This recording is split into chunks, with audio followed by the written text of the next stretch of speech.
You are every bit as impudent and disrespectful as you were earlier this morning, he said in a cold voice. The cat grew as she walked down the hall, until suddenly she held on to a weight that was much too heavy for her to carry.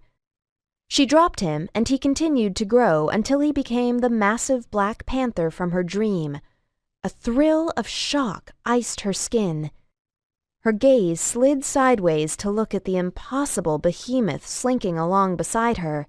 He was the size of a large pony, yet he still seemed small compared to what her mind insisted was the immensity of his true presence. She would not give in to what she was feeling. She would not. "Stop it," she snapped. "I have no idea what you're talking about," said the monstrous feline. He turned his head to look at her with bizarre eyes that sparkled with malice. They reached the living room. Grace rounded on him.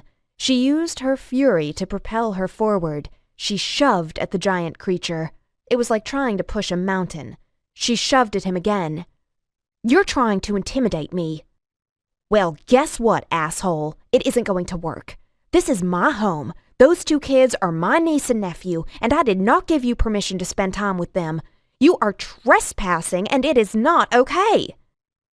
The giant panther morphed into the upright figure of an angry man, and finally she came face to face with the djinn she had met when he and his two companions had knocked on her door.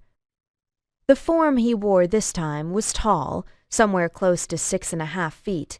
Long, raven-black hair was pulled back from an elegant, pale face. That face had all the same things that a human face had: 2 eyes, a nose, and a mouth. It was even lean-jawed and handsome, yet somehow it was clearly not a human face. His strange eyes were the same in every form he chose to wear, crystalline and diamond-like. He had a lean, graceful frame that matched his face, and he wore a simple black tunic and trousers, and a fierce, regal pride. This, as much as anything, was his real physical form. At least it was his go-to form. At his essence, he was a spirit of magic and fire. No physical form could contain him in his entirety. His power filled the house. My gods, there's so much of him, she thought as she stared up at his sparkling, angry eyes. What a calamity he is.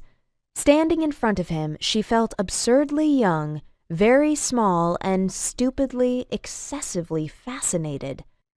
"I offer you a gift beyond price, you foolish creature," he said between his teeth, "and you throw it back in my face.